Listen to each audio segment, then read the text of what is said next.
Hello Luxury Home Show, I'm Cate St Hill, an interior designer, and this is my Victorian terraced house in southeast London. Come on in.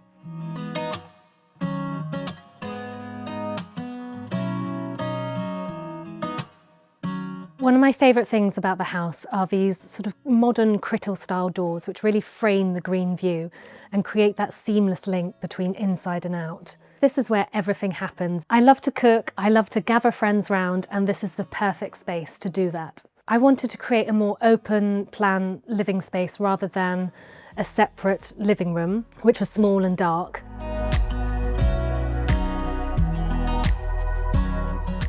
So we're in a 3-bed terraced house, and we added an extension 2 years ago. So it was sort of the worst house on the best street kind of mentality. When we bought it, it was run down, in need of TLC, and we brought it back to life and made it a light-filled, Scandinavian-inspired space. So my style is very simple, very minimal, but I like the artwork and colour and accessories to bring life and tell the story so that a space can evolve with me throughout the day or throughout the seasons. One of the things I really like about this house is from the moment you walk through the door, you see the green view through the back. And I love seeing views through rooms because it guides you through, you get a sense of intrigue and you're like, oh, what's beyond? So let me take you through and I'll show you the best room of the house.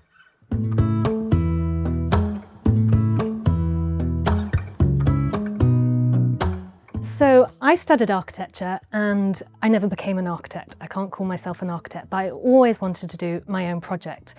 So this was a bit of a passion project, and when I first bought the house, there was a bathroom down here on the ground floor, which was cold, it was leaky, it was not a space you wanted to spend time in. And I lived with it like that for about 6 years before I could afford to do an extension. So I worked with the architect Scenario Architecture to develop the plan, moving the bathroom from downstairs to upstairs to create a much more logical layout, going into the side return to create this beautiful open plan, light-filled space which could be a multifunctional family home. This is actually a north-facing space, but it doesn't feel dark or dingy. It feels quite light and airy.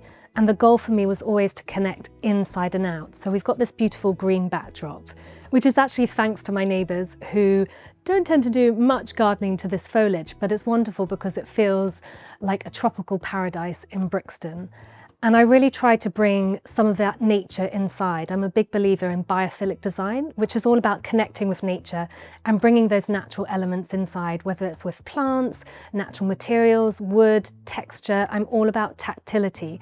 So while my space feels calm, pale and minimal, there's lots of little interest from the details. And I say I'm minimal, but I also like a few little things around me, my books, my candles, little things I found on trips. So for example, I went to Japan because I've recently written a book on Japanese and Scandinavian design, and I found this in a flea market. And I love having the mix of old and new to help add character and bring that homely feel to a space. And while it's a simple functional space, I also have a 4-year-old, so there are things hidden in here like this with all her toys, and I try to be really minimal, but honestly it's quite hard with a little child. I don't believe they need that many toys, so I've tried to keep it contained to one cupboard, but it's sort of a daily battle of stuff. When I designed this space, I wanted the view from the front door, and I created this block of storage in the middle where I could house my washing machine, coat storage, because in a Victorian terraced house the hallway is so narrow you don't really have much space for all the clutter of everyday life, your shoes, your coats, the pram. So I packed in loads of storage because you can never have too much. And then on the other side we've got a little pantry cupboard where I've got my coffee machine, my appliances and everything tucked away, out of sight, out of mind. I'm sort of one of those surface level tidy people. It looks tidy on the surface, but then it's just a matter of having good storage and having everything hidden away. When I'm designing spaces, I like them to have a relaxed, natural feel to them so that you feel comfortable in the space. So when I conceived the extension, I really wanted a built-in bench seat.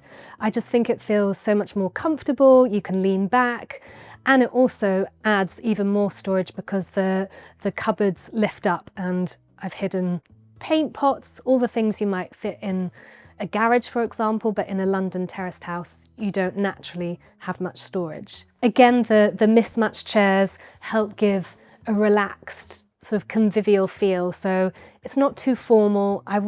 When people come over, I want them to feel relaxed, like they can put their feet up on the coffee table, or they can sit and have a coffee and have a lovely chat. So that's kind of the feel of the different textures and the different woods, while keeping a similar style in mind. These lamps were one of my biggest expenses for the extension. I knew before I did the extension that I adored these lamps. They're by Muller van Severen for Valerie Objects. And because I had the skylight, I couldn't really have pendants coming down over the dining table, but these come over, and I think they just add that clean architectural line which adds something unique to the space. Again, it's north facing, so bringing lots of natural light in. We rarely actually have the ceiling lights on because we hardly need it. It's a beautiful, bright, light, airy space. So I designed this 5-metre long bench seat which wraps round to form a window seat. When I was designing and conceiving the extension, I really didn't want just a wall of glass. I like spaces to be a bit nuanced and to have a cosy, intimate feel. So you have a variety of spaces, one where you come together if you're all gathered in a more extroverted moment with people, but then one where you could sort of hide away and read a book. And I really wanted a window seat, somewhere where I could keep all my books and cuddle up and look outside at the green view. And I'm very much an introvert, so I need those moments of peace and solitude. So I wanted to build them into my home and create these spaces where I could escape, unwind and relax. So the idea of mixing something vintage and secondhand with something very Scandinavian, like this stool by Alvar Aalto. Alvar Aalto is one of my favourite Scandinavian architects.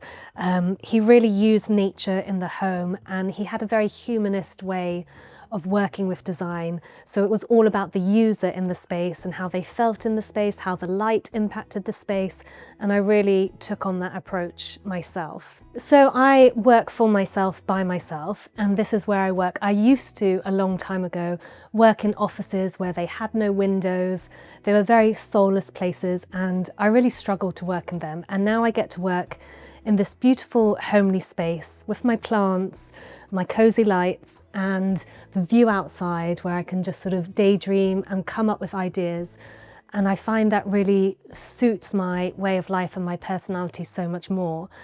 And that's an ethos I've sort of put into my own book about Japanese and Scandinavian design. For me, the idea of Japandi isn't just an aesthetic, it's a way of life. So it's a way of living more mindfully in the world, bringing nature into the home, appreciating the things around you, living with less, and celebrating those simple moments at home. One of my favourite things about the house are these sort of modern Crittall style doors which really frame the green view and create that seamless link between inside and out. I love that we're not overlooked, so we're in Zone 2 of London. I can get to the South Bank in 10 minutes on the train, and yet I don't feel like I'm in the middle of the city. I have greenery all around me, it's calm, it's peaceful, I can hear the birds, and I feel like I'm in my own little oasis.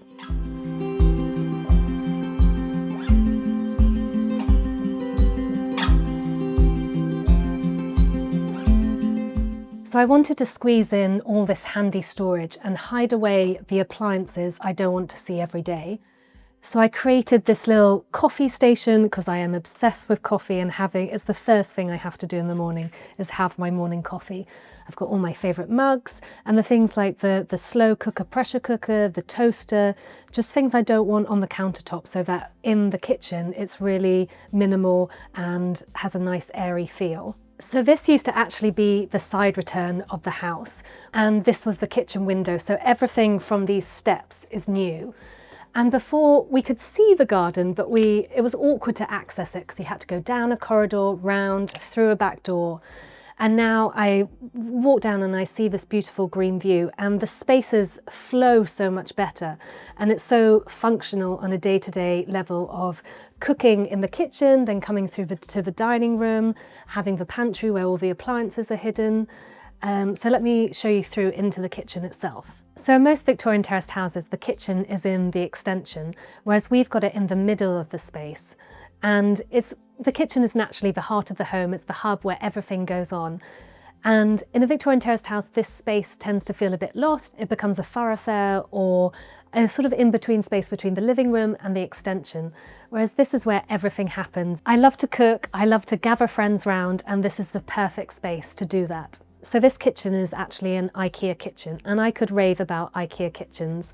Their carcasses are really solid and well built, and then there's lots of companies who do fronts for IKEA kitchens. So these are from a Swedish company called Superfront, and it just helps elevate a kitchen so it looks a bit more bespoke, but it's really affordable at the same time.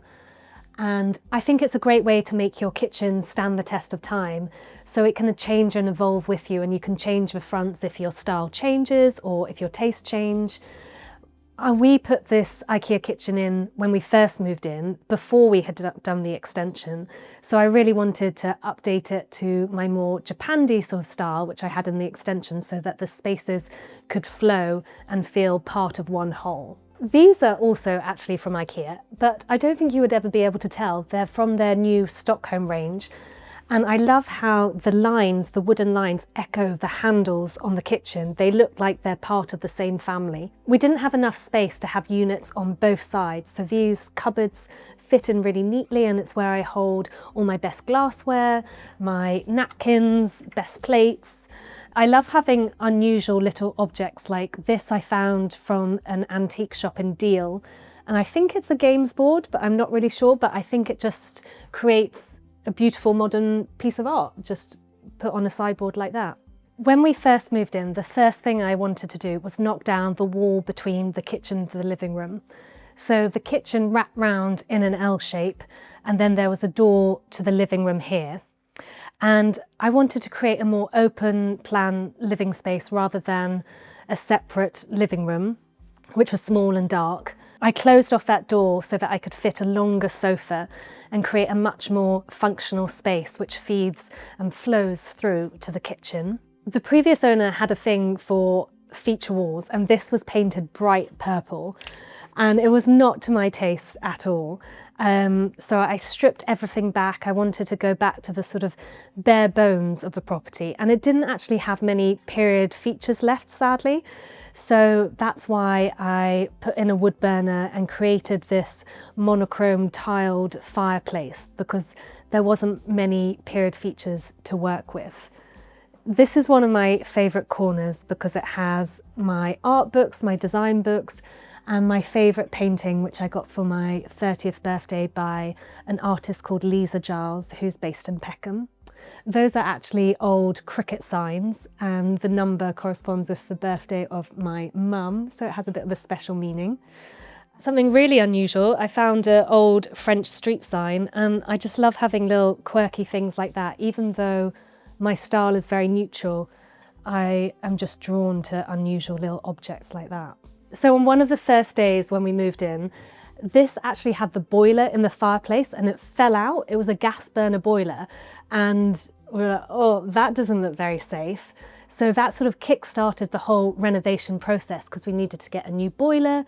We moved the boiler out of the fireplace, obviously, and put it in the kitchen, redid the kitchen and put in this cosy wood burner to create the living room of my dreams, really. So this sofa is from British Design Shop, a lovely British company where all their sofas and armchairs are made in the UK. I've paired that again with an eBay find, which is sort of a vintage Saarinen tulip table. And I love having little things on it like old vintage books, a pebble I found on a beach, which is just really tactile. That feels somehow very Japanese to have just a little pebble there. I'm really into mudlarking on the South Bank, where you can find lots of unusual bits of pottery. And I have lots of dishes dotted around the house where my daughter and I have found little pieces of pottery, and I just think they're a really special story of time gone by. It takes me ages to commit to a piece of art on a wall, and there's some really affordable ways that you can create art. So these are just postcards, which I've got from favourite exhibitions or museums, which I've put into frames. and it just creates a work of art for a couple of pounds really. This is the Samsung Serif TV designed by the Buralek brothers. And I like how it looks like a statement piece. I mean, TVs are so ugly, they tend to be a black box taking up a corner of the room. And while this does take up some space, we like watching TV, it feels a bit more design-minded or design-orientated, and I don't mind that I see it. I think it's a beautiful object in its own right. When I first saw the house, it had this ugly brown carpet, and it was the first thing I ripped out. And then later I got the original stairs sanded and I painted it this beautiful green. It's sage green by Little Green. And I like how it feels like a seamless part. Everything is painted the same and it just guides your eye upwards and leads you up to the next floor. So let's go and have a look.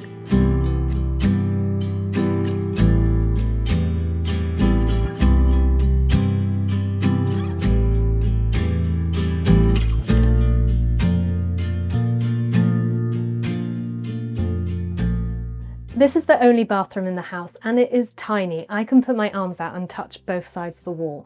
But I think because we've got the skylight and we've gone into the eaves, it doesn't feel tight and claustrophobic. It works as a family bathroom with a 4-year-old daughter. So like I said, before the bathroom was downstairs and we managed to squeeze it upstairs, add an extra bedroom out there, which I'm not going to show you because it's the dumping ground, and the bathroom here, and then we've got the 2 original bedrooms down there to the left. The green theme continues all the way up the stairs to the tiles in the bathroom. I was very perfectionist about it. I matched the tiles with the colour of the grout, with the colour of the silicone, with the colour of the towel rail, and I even chose a green sink. So I really am green obsessed. There is one regret I have about this green sink, is that it shows all the toothpaste marks, so I do have to clean it every day. So this used to be a window to the garden where you would see the roof of the bathroom below and then the garden beyond. And now we've got a bedroom here and the bathroom there. And because the bathroom's really small, I added in a bathroom cabinet here where I've got all my products and things. So in a bathroom, it's really easy to forget about storage, and then you realise that you've got all these things to put somewhere and you don't want them out on display. So this is really neat, hidden away here. This is my daughter's room, which is the darkest room in the house. It's north facing, but I wanted to embrace some of that coziness. I think in north facing spaces, you can't really fight the light and try and make it lighter. So I put this pink ceiling in and these sage green walls. She's campaigning for it to go completely pink, and I'm still negotiating with her on how much pink we add to the house. If it was her way, she would have a pink front door, a pink living room, but my caveat was a pink ceiling is enough pink. We really love reading and it's one of our favourite times of the day, so I wanted to create this little reading nook in the corner with these shelves. They're actually picture ledgers from IKEA. So her books are all on display and she can easily reach them and bring them down. I think when you're designing a kid's room, you want to think of it from their perspective and how they're going to use the space. So I brought things down to her level. I made things easy to access so she feels like the space is her own, it's not too precious. This is the main bedroom, and like with all the other rooms, it had a bright blue feature wall, and I've really gone back to neutrals and colour drenched the room in this Portland stone by Little Green, which is a really calm neutral. I wanted to create a sanctuary, somewhere where I can go and it feels quiet and peaceful and I can escape the world. I find London is very noisy, chaotic, so I come here and it's sort of like a breath of fresh air and it just calms and I can recharge my batteries. I love adding textures, so lots of relaxed linen, and the pro is that you don't need to iron it because the creases are just part of its character, which is a plus for me because I don't have time to iron. I've got all my favourite books here and I only really keep the ones I really enjoy or the covers I like. And if there's one which is really brightly coloured, I do turn it around. That's my shameless secret. I love little objects like this. My mum found this vintage sea on eBay and it's a nice little special reminder. This is another piece by Lisa Giles, and again it has that green, pops of green everywhere. And little vintage objects like this one is an old toothpaste holder, and I think they just did things so nicely back in the day. I mean, you don't get your Colgate in a little pot with such beautiful font now, and it's just useful for storing bits and pieces. One of my favourite views is as you come up the stairs and you see this chair. This was a Danish design that I found on eBay. I'm a bit eBay obsessed as well. And it's actually a functional chair, because often in a bedroom you have a chair which is sort of a clothes horse. You just dump your clothes on it and you don't actually use it. Whereas this is somewhere where I genuinely sit and read a book or do some emails. It's really comfy, and I love the texture of the fabric bands on it.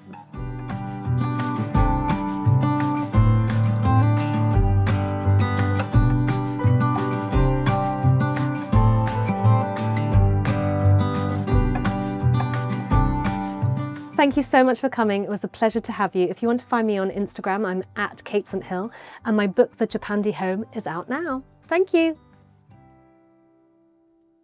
Hi Luxury Home Show, I'm Hannah Hampton and welcome to my townhouse in London. Come on in.